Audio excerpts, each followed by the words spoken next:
Γιατί οι αρχαίοι Έλληνες έγιναν χριστιανοί?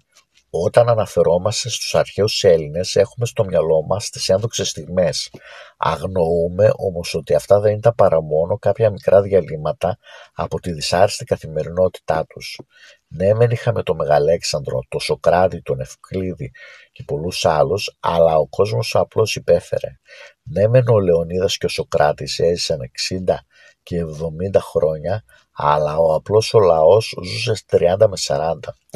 Οι θεοί ήταν άσπλαχνοι, απόμακροι, εκδικητικοί.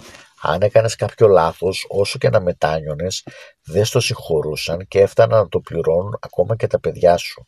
Ενώ στο χριστιανισμό υπάρχει μετάνοια με την εξομολόγηση, την προσευχή, την νηστεία και ζητά συγχώρεση από το Θεό. Στην αρχαία θρησκεία υπήρχε η μοίρα, όπου δεν μπορούσες να αλλάξεις αυτό που σε περιμένει, ενώ στο χριστιανισμό προσεύχεσαι στο Θεό. Μόνος στο δωμάτιό σου, στην εκκλησία, υπάρχουν ευχέλαια, δεήσεις για να σε βοηθήσει ο Θεός. Είναι προσωπικός ο Θεός, σε ακούει, το νιώθεις μέσα σου. Στην αρχαία θρησκεία υπήρχαν μόνο γιορτές. Οι ναοί ήταν τα μαντεία έξω από τις πόλεις, απομακρυσμένοι από τα προβλήματα του κόσμου, ενώ στο χριστιανισμό υπάρχουν οι ενορίες, οι ιερείς ανά πάσα στιγμή δίπλα σου. Οι αρχαίοι Έλληνες το σπουδαιότερο πράγμα που έκαναν ήταν ότι ετοιμάστηκαν να δεχθούν τον Χριστό μυστικά, ασυναίσθητα. Κατάλαβαν ότι ο Χριστός είναι το φως. Μας κατηγορούν οι αρχαιολάτρες ότι κατέστρεψαν οι πρώτοι χριστιανοί τους ναούς. Μήπως ήταν κάποιος βάρβαρος λαός που ήρθε σαν κατακτητής? Όχι, φίλοι μου.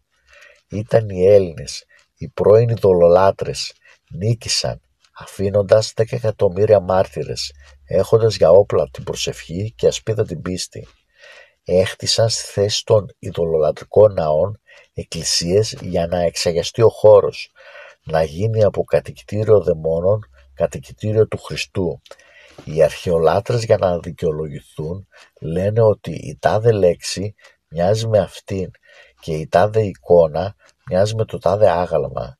Δεν πιστεύουν στο Χριστό και πιστεύουν στον Απόλλωνα τον Διανεύς, ένα ανύπαρκτο πρόσωπο. Προσπαθούν να πιαστούν από οποιαδήποτε λεπτομέρεια. Δεν μας λένε όμως αν αυτό που πιστεύει τον κάνει ευτυχισμένο. Οι αρχαίοι Έλληνες έκαναν παρθενώνες, θέατρα, πολιτισμό, επιστήμες, αλλά το μεγαλύτερό τους επίτευγμα ήταν ότι κατέστησαν τους εαυτούς τους έτοιμους να δεχτούν τον Χριστό.